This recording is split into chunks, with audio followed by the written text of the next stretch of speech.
ഞാനേ രവിളിയനുമായിട്ട് സംസാരിച്ചോണ്ടിരുന്ന അല്ല ഞങ്ങളിത് സംസാരിച്ചോണ്ടിരിക്കുമ്പോ തന്നെ രവിളിയന് ഇരുന്നുറങ്ങി. അണ്ണ ഇരുത്തി ഉറക്കിന്ന് പറ. അതൊക്കെ പോട്ടെ. നീ എന്താ ശ്രീകുട്ടി മാമിയെ വിളിക്കാത്തത്? ശ്രീകുട്ടി മാമിയെ വിളിക്കാത്തത് നിന്റെ അടുത്തൂടാ പറഞ്ഞത്. രണ്ടുപേരും വിളിക്കണം. നിങ്ങൾ വിളിക്കുന്ന നമുക്ക് വലിയൊരു കാര്യമാ. ഞങ്ങൾക്കൊരു ഗ്യാപ്പ് കിട്ടില്ല. ആ ഗ്യാപ്പ് കിട്ടിയാ വിളിക്കണം. ആ തീർച്ചയായിട്ടും. അതൊക്കെ പോട്ടെണ്ണ. അണ്ണന്റെ പ്ലാൻ എന്തോന്നാണ്? ഇനിയിപ്പോ എന്റെ പ്ലാൻ എന്ന് പറഞ്ഞാ ഞാനും ശ്രീകുട്ടിയും കൂടെ ഒരാഴ്ച മണവുണാലിക്കൊന്ന് പോണം. മണവുണാലി? കുളുമണാലി. കുളുമണാലിക്ക് ഒരാഴ്ച ഞങ്ങളൊന്ന് ഒരു ഹണിമൂൺ ട്രിപ്പായിട്ട് പോകണം.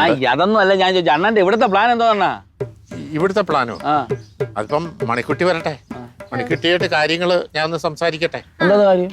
അല്ല ഞങ്ങളുടെ കല്യാണം കഴിയേണ്ട കാര്യങ്ങളെ അങ്ങനെ അവളുമായിട്ട് സംസാരിച്ചിട്ട് ഒരു ഒത്തുതീർപ്പിലെത്തിക്കും. അത് ഞാൻ എത്തിക്കും. ഒത്തുതീർപ്പിലെത്തിക്കും. അതിനൊക്കെയുള്ള കഴിവ് എനിക്കുണ്ട്. ചേട്ടത്തി വന്നാൽ അണ്ണ എന്ത് ചെയ്യുമെന്ന് ഞാൻ ചോദിക്കായിരുന്നു. കാര്യം എനിക്ക് ഇവിടെ കിട്ടി.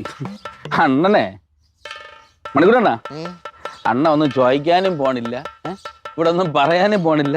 നമ്മൾ ഏതായാലും പെടും. ഇങ്ങനെ പറയും നമ്മളാണ് ഇതെല്ലാം ചെയ്യിപ്പിച്ചെന്ന്. നീ ഇപ്പൊ ഓടി എവിടെയെങ്കിലും എത്തും. അയ്യോ ഞാൻ പറഞ്ഞത് മനസ്സിലായല്ലോ? അല്ലല്ല, ശ്രീകുട്ടിയെ വിളിക്കുന്ന കാര്യം മറക്കരുത്.